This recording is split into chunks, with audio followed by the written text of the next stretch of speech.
Como funciona uma usina hidrelétrica? O Zeca adora videogame e é o campeão entre os amigos.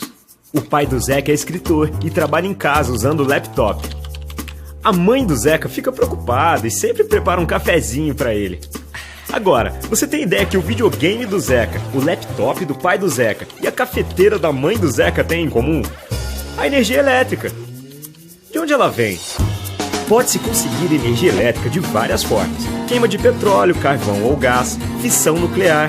Até o movimento das águas de um rio é capaz de gerar eletricidade. É isso que faz uma usina hidrelétrica. A energia produzida em uma hidrelétrica é uma das mais limpas e seguras que existem. A emissão de poluentes é muito baixa, ao contrário do que acontece em usinas a óleo e carvão. Isso porque a matéria-prima utilizada para produzir energia é água, um combustível praticamente inesgotável. O processo não é assim tão difícil de entender. Olha só, depois de um estudo cuidadoso para não prejudicar o meio ambiente, a água do rio é represada por barragens. Elas controlam o nível da represa. Se chover muito, as comportas se abrem e dão vazão ao excesso de água. A água represada entra com grande pressão em um aqueduto e segue em direção às turbinas, que são as responsáveis pela geração de energia. A turbina é formada por pás. A água passa e gira essas pás, que presas em um eixo, acionam o gerador da usina, transformando energia mecânica em energia elétrica. O transformador aumenta a tensão da energia, permitindo que ela viaje pelos fios e chegue até as casas, prédios, escolas, lojas e até o videogame do Zeca, o laptop e a cafeteira dos pais dele. Mas você deve estar se perguntando, o que aconteceu com toda aquela água que moveu as pás das turbinas? A resposta é nada. 100% dela é devolvida ao rio com a mesma qualidade de antes e pode ser usada para consumo humano, processos industriais e até para abastecer outra usina hidrelétrica instalada mais à frente no curso do mesmo rio. O avô do Zeca, por exemplo, tem um sítio bem pertinho de uma usina hidrelétrica. E o Zeca nem imagina que a água que gera energia para o videogame funcionar é a mesma água que irriga a horta do avô dele. A Eletrobras está de olho em tudo isso e trabalha para impulsionar o desenvolvimento sustentável do Brasil em harmonia com o meio ambiente, produzindo energia limpa para quem mais precisa. O Zeca, o pai do Zeca, a mãe do Zeca, o avô do Zeca e você.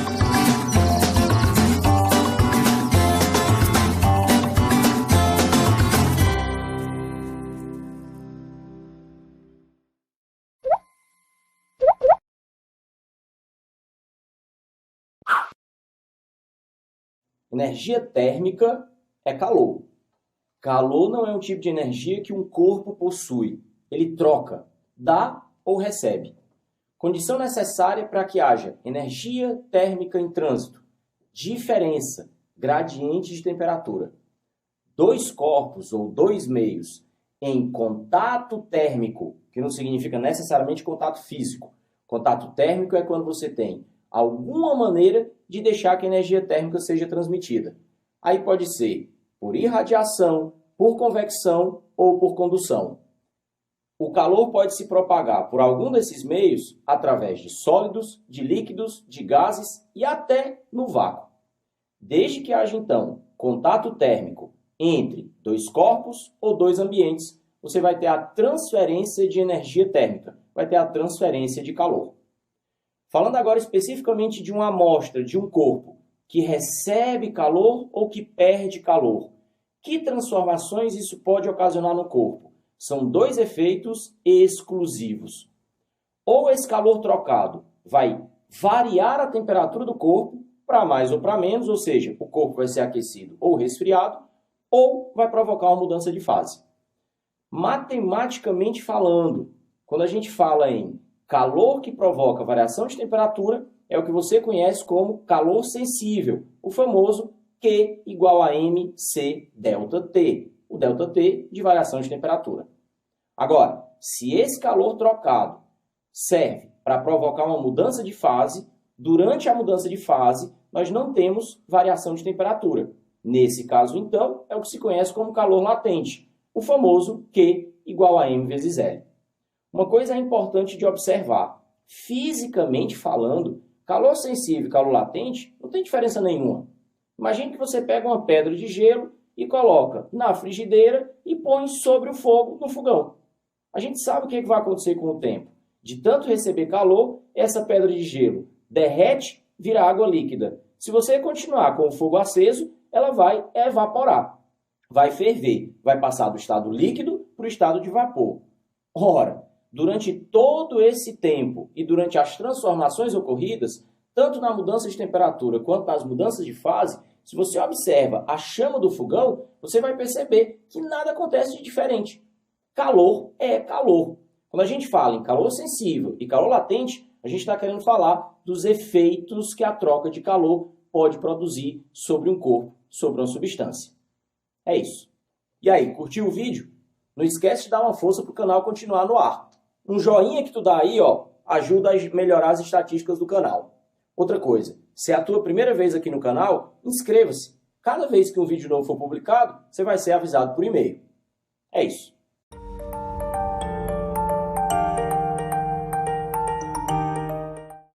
Tudo bom? Vocês já ouviram falar sobre a energia dos combustíveis fósseis? Os combustíveis fósseis estão ligados indiretamente às nossas vidas pelo petróleo, carvão e o gás natural. Mas vocês sabem como eles foram formados? Os combustíveis fósseis são compreendidos como substâncias formadas por meio de reações naturais, como a decomposição de organismos. Dessa forma, eles se originaram a partir de restos de animais que viveram em épocas distantes. A energia desses combustíveis fósseis veio a partir de radiações solares que começaram a incidir na Terra há milhões de anos, dando origem a diversas formas de vida, até a morte e decomposição.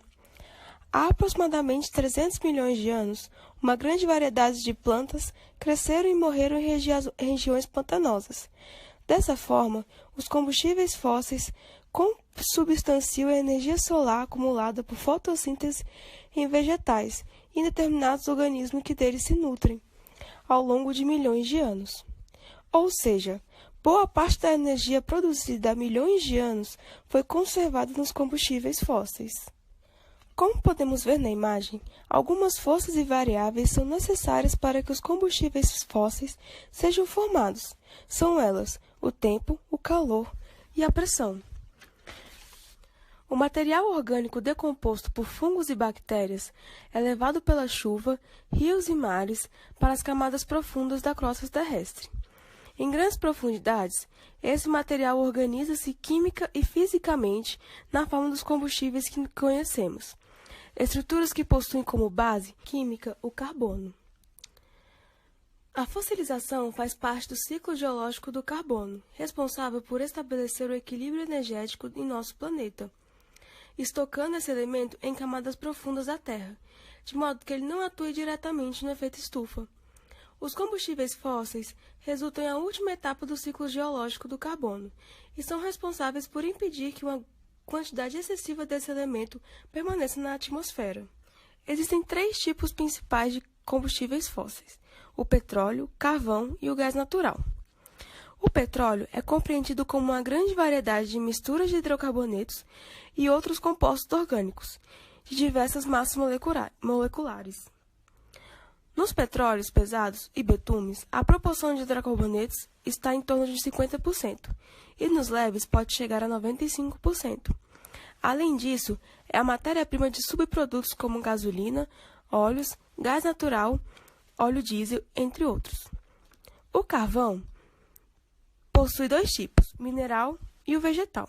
O carvão mineral ou carvão fóssil é uma rocha preta, porosa e de fácil combustão. É formada a partir de restos vegetais de ambientes pantanosos acumulados por milhões de anos, em um processo chamado encarbonização. Já o carvão vegetal ou artificial é obtido a partir da queima de madeira.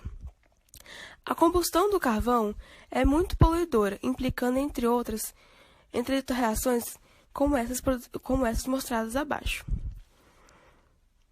O gás natural é encontrado no estado gasoso em bacias sedimentares marinhas e terrestres, associado ou não ao petróleo.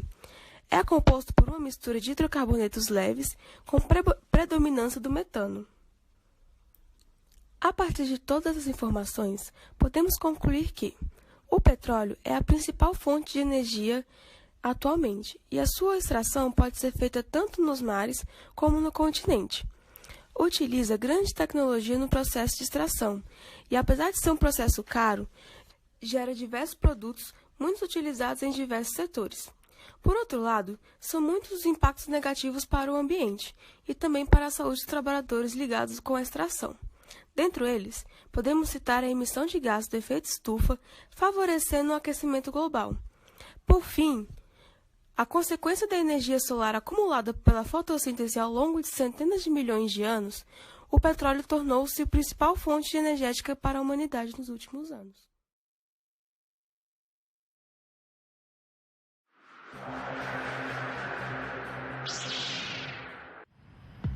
Nos primórdios da civilização, o homem aprendeu a obter a energia com a força do vento.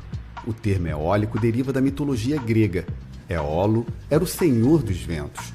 O vento é gerado pela diferença de pressão.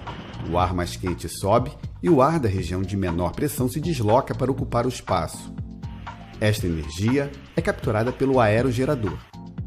Avanços tecnológicos surpreendentes permitiram a expansão da energia eólica. Atentas inovações, Furnas participa da construção de 17 parques eólicos no país. 3 deles ficam no Rio Grande do Norte. Miaçaba 3, Rei dos Ventos 1 e Rei dos Ventos 3.